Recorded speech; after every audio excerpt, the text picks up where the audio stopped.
Before jumping into the question, I would like to hear a few words about yourself. Okay. Myself, Sharanappa, Teminal, came from Karnataka. I currently work in the educational department since 18 years, and today I serve as a block resource person along with providing training to teachers. I also serve as a resource person for the election commission of our state of Karnataka. I am responsible for conducting training sessions such as bulletin for the teachers and for communicating key concept and initiative related to bringing out of school children back into the education system to the teachers, ma'am.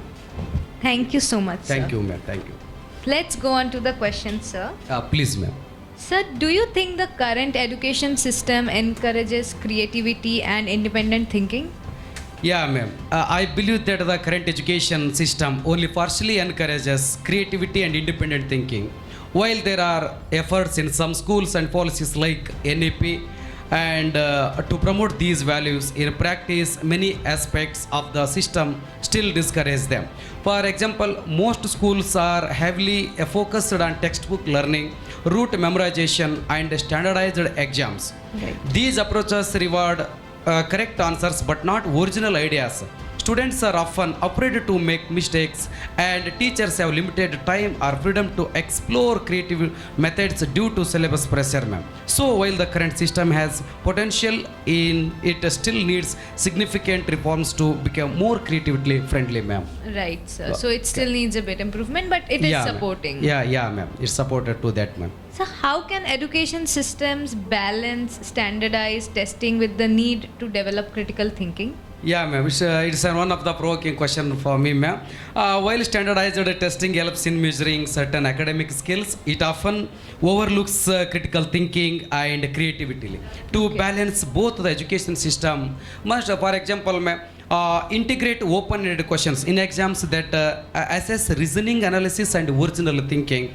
Second one is use project and assessments that allow students to apply knowledge practically. Third one is train teachers to foster questioning, debate, and reflection in the classroom situation. And finally, reduce over dependence on rote learning and marks and promote formative assessment like portfolio, like CPF, Right. and group discussions and peer reviews. Right. Yeah, ma'am.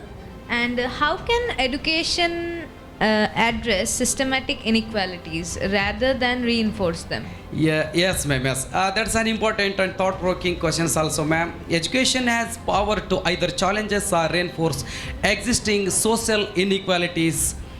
If not handled thoughtfully, the education system can unintentionally defend social divides. But when designed inclusively, education can be the most powerful equalizer in our society. For example, access to quality education for all. Because the first step is to ensure equitable access. Many children, especially from the marginalized communities such as Dalits, Adivasi girls, and the poor, still lack access to quality education. Government must invest in infrastructure, trained teachers, and resources in rural disadvantaged area. Then inclusive and diverse curriculum, ma'am. Third one is already you know about the inclusive and diverse curriculum. Yes. Because central government and state government creatively and NCF and SCF, so many Yes. different books and Books are, yeah. textbook classroom content should be reflected diverse, ma'am.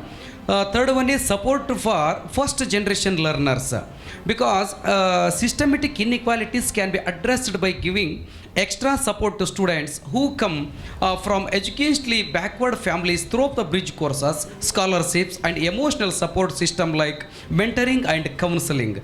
Then teacher sensitization and anti-bias training also. It is an education system from scratch. I would base it on 5 core principles, ma'am.